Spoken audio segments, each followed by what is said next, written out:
আমার একটা চাচাতো বোন সুন্দর ছিল, ওই চাচাতো বোনটার মাও নাই, ওই চাচাতো বোনের বাবাও নাই, ছোট্ট অবস্থায় মারা গেছে। বোনটা পড়ার বাড়িতে থাইকে যুবতী হয়ে গেছে।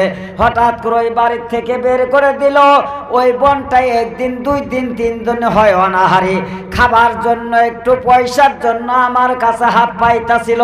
তখন আমি সুযোগ বুঝে ওই বোনটাকে বললাম, তুই যদি আমার সঙ্গে প্রেম করিস, মহব্বত করিস, তাহলে 10 টাকা 100 টাকা কেন, 1000 টাকা আমি তোকে দিব। আমার ওই চাচাতো বোনটা পেটের দায়ে ইজ্জত লুটানোর জন্য রাজি হয়ে গেছে। যেই দিন আমি ওই বোনের কাছে গেলাম, তার বুকের উপর বসার অবস্থায় ওই বোনটা 2 চোখের পানি ফেলে বলল, ও আমার চাচাতো ভাই, দুনিয়ার জমিনে আমার বাবা নাই রে, আমার জনম দুঃখিনী মা নাই, আমি কামাইও করতে পারি না, যার জন্য পেটের দায়ে তোমার কাছে কয়টা টাকার সওয়াল করলাম।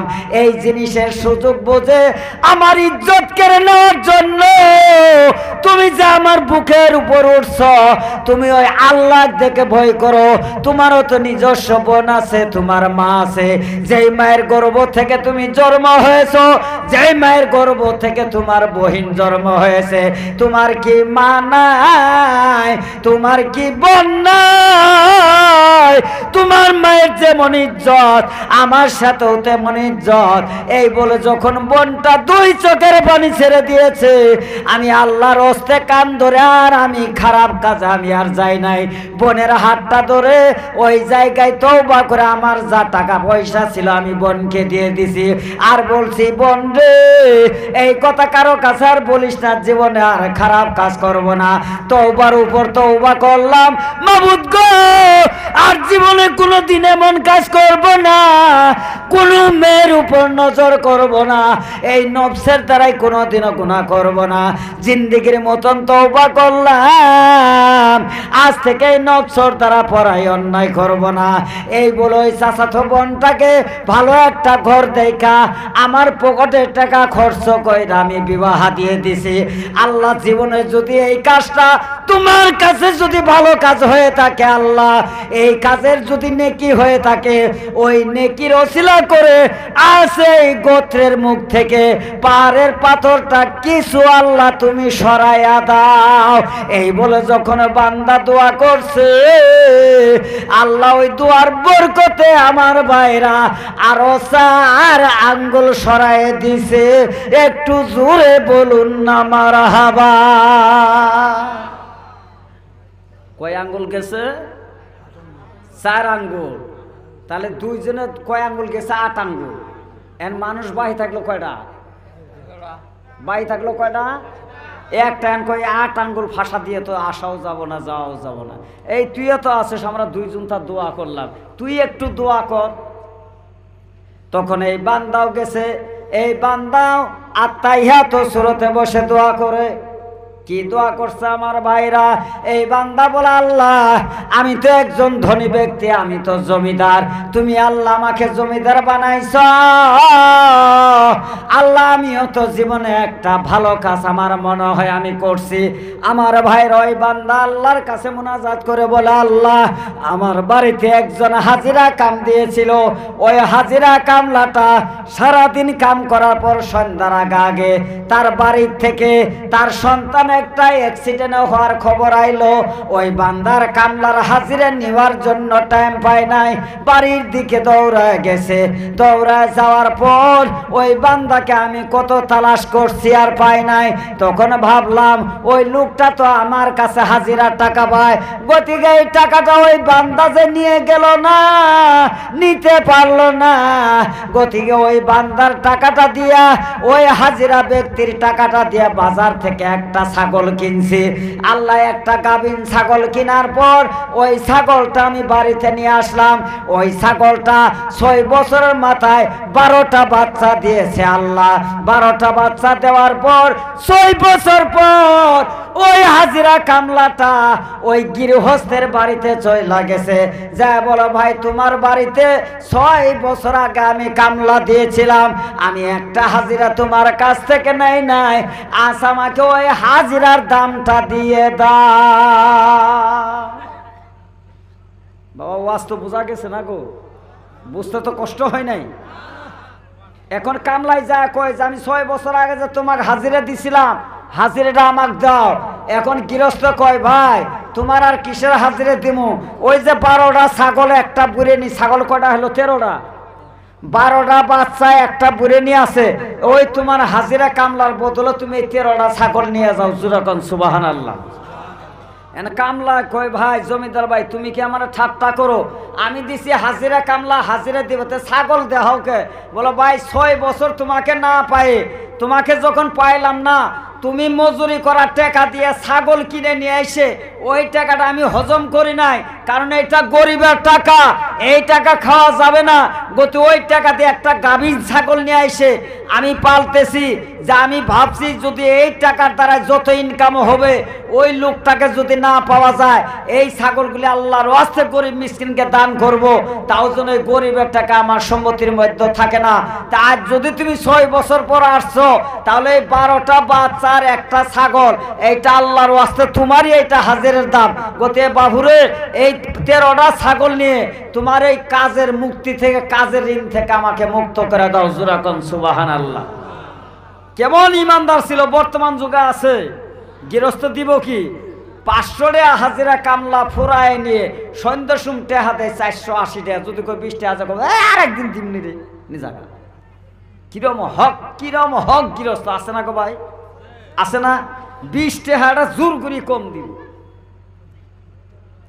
ভাইরা আমার বন্ধুগণ, তখন ওই বান্দাই ওই 13টা ছাগল নিয়ে যায় আর বলে আল্লাহ তোমার বান্দা যেমন করে ইনসাফ করলো আমার হাজিরার দামে মন করে দিল। আল্লাহ আমি গরিব মানুষ হয়ে দোয়া করে যাই, আল্লাহ তোমার এই বান্দা আসমানের নিচে জমিনের উপর যদি বড় একটা বিপদত পড়ে যায়, সেই দিন যদি দোয়া করে তোমার কাছে সাহায্য চায়, আল্লাহ তুমি সেই দিন তাকে বিপদ থেকে বাঁচাইও। একটু জোরে বলুন না মারহাবা। আল্লাহ আমি এই ভালো কাজটা যদি কইরা থাকি, ওই দিন আমি এই কাজটা জীবনের একবার আমি ভালো কাজ করছি, আল্লাহ সেই কাজের দোহাই দিয়া, তুমি আল্লাহর নামের দোহাই দিয়া তোমার কাছে মোনাজাত করি, আল্লাহ আল্লাহ তুমি পাহাড়ের পাথরটা এই গোত্রের মুখ থেকে সরিয়ে দাও।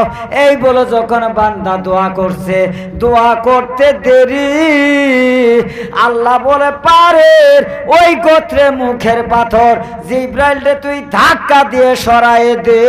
একটু জোরে বলুন না সুবহানাল্লাহ।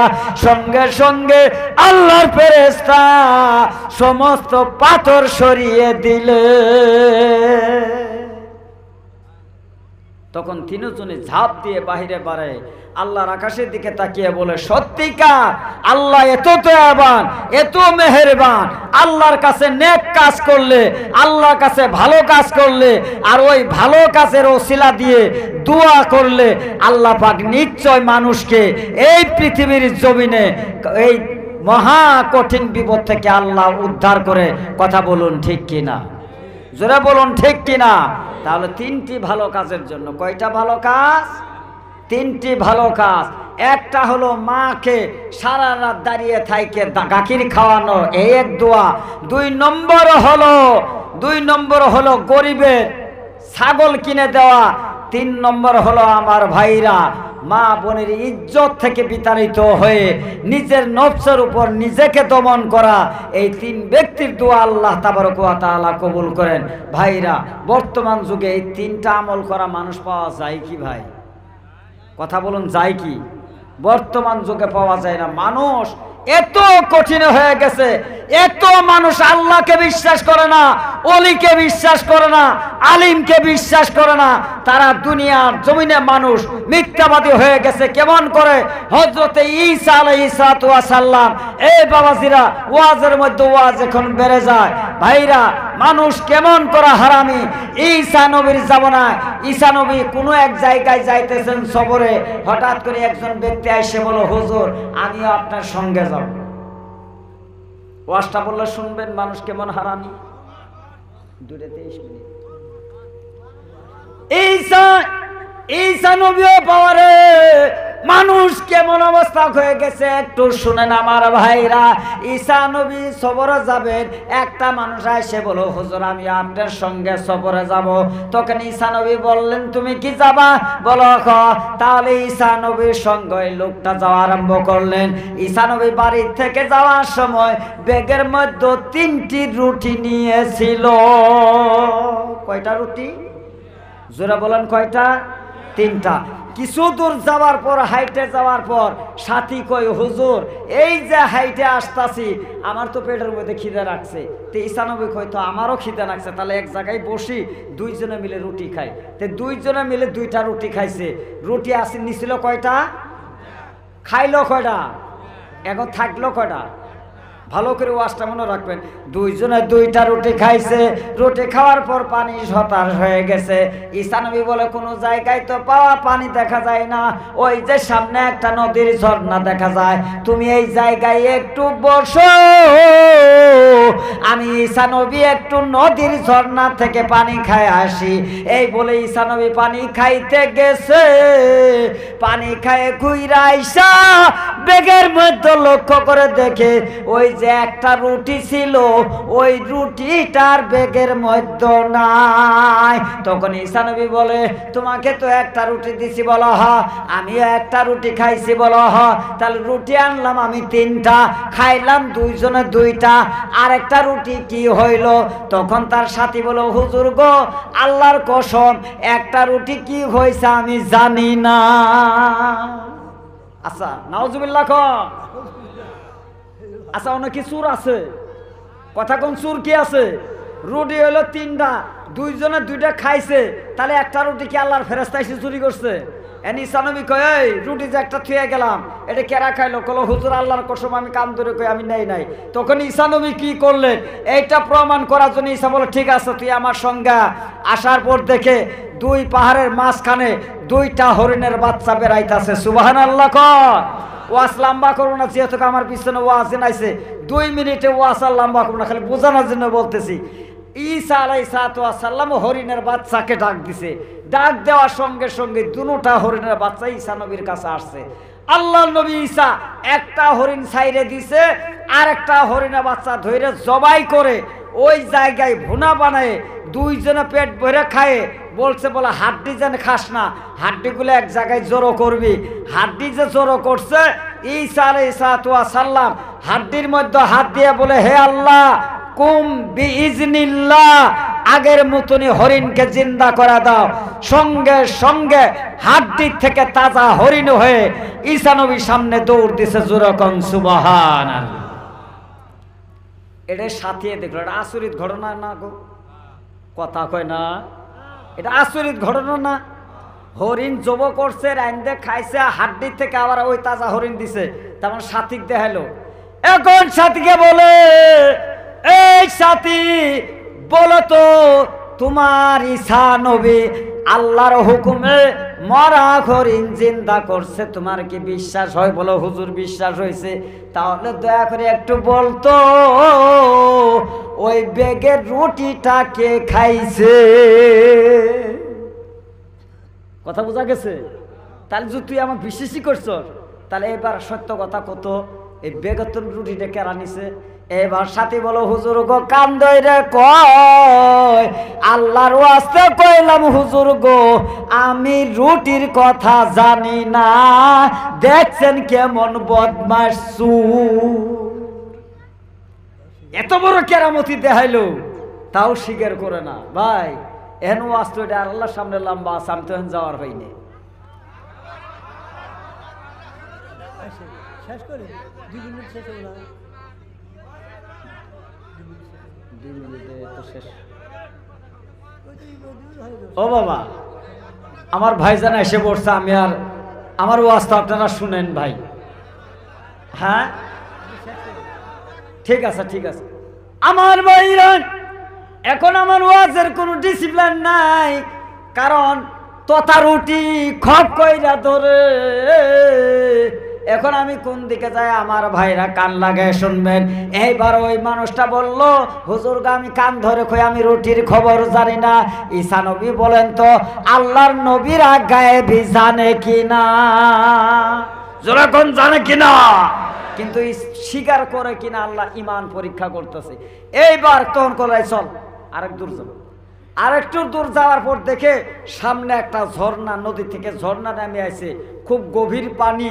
তো তখন কই যে ঝর্ণা তো বহুত পানি হবে, তো একটা কাজ কর, আমার যাই নামাজটা পায়ে দিলাম, এই যাই নামাজের উপর দ্বারা আমি ঈসার আমার হাত ধর, আমার সাথে পার হয়ে যাবি, তোর খরম পায়ে দিয়ে জুতা পায়ে দিয়ে পার হবি। আল্লাহর হুকুমে এই পানি আল্লাহর নবীকে পানির নিচে গ্রাস করতে পারে না। জোরে কোন সুবহানাল্লাহ। তখন ঈসা আলাইহিস সালামের হাত ধরলেন। ঈসা নবী যাই নামাজের উপর, নদীর উপর যাই নামাজ পাইরে পানি পার করলেন। তাহলে বলুন তো যারা চুর মানুষ তারা বর্তমান যুগে মানুষ দেখলে সত্য কথা বলতো না গো? বলতো না? তখন বললেন, হে মুসাফির বলো তো যে ঈসা আল্লাহর হুকুমের নদী পার হইতে পারে, ওই ঈসা তোমার অন্তরে খবর জানে কিনা? তখন বলো হুজুর নিশ্চয় জানে। বলো তাহলে বলো তো তোমাকে আর একটা কেরামতি দেখাইলাম, এখনো বলো তো বাবা বেগের রুটিটা কে খাইছে? এইবারও কান্দরে কই হুজুর গো আল্লাহর রাস্তে কিরে কাইরে বললাম বেগের রুটির খবর আমি জানি না। দেখছেন মানুষ বাবা কত হারামি, দেখছেন মানুষকে তো হারামি। লিরাব্বিহি লাকানু, এত হারামি তবু আল্লাহকে দেখে ভয় করে না।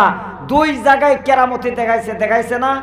এইবার ঈসা নবী কি করলেন, এক পাহাড়ের কিনারে যায়, দুই হাত দিয়ে কিছু বালু টানে। বালু টানার পর এই সাথে জিজ্ঞাসা করো হুজুর বালু টানেন কে? বলো তুই চাই দেখ বালু কি হয়। 3 জায়গা বালুর ঢিপ করছে, করে ঈসা নবী হাত দিয়ে ফুঁক দিছে, এই 3 জায়গার ঢিপ 3টি সোনার টুপলা হয়েছে। যখন সুবহানাল্লাহ। কয়টা সোনার টুপলা? কয়টা? 3টা। এখন কয় এই 3টে সোনার টুকরা 3 জনকে দেওয়া হবে।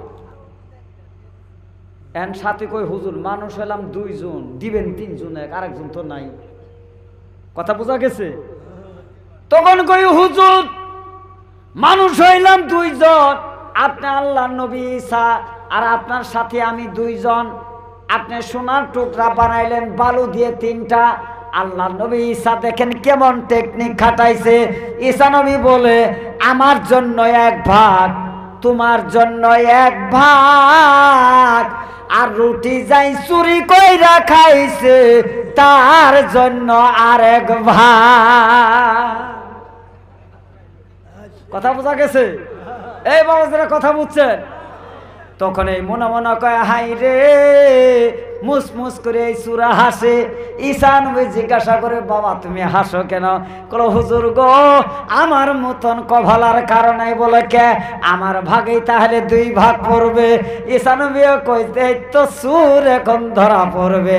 ওই বান্দা কই তুমি এত হাসো কেন? বলে আমার ভাগে 2 ভাগ পড়বে। বলে কেমন করে? বলো হুজুর গো 1 ভাগ আপনার আর 1 ভাগ আমার। আর একটা কাক দিবের চাইলেন, বলে যাই বেগে রুটি চুরি করে খাইছে। বলো হুজুর গো সত্যই যাই চুরি করে খাইছে তারে দিবেন? বলো তাহলে ওই বেগের রুটি তো হুজুর আমি চুরি কইরা খাইছি, তাহলে সোনার দলাটা আমারই দেন। বাবারে দেখেন দুনিয়ার মানুষ কত লোভী, লোভের ছুটে নবীর কাছেও মিথ্যা বলে। জোরে কথা বলেন ঠিক কিনা?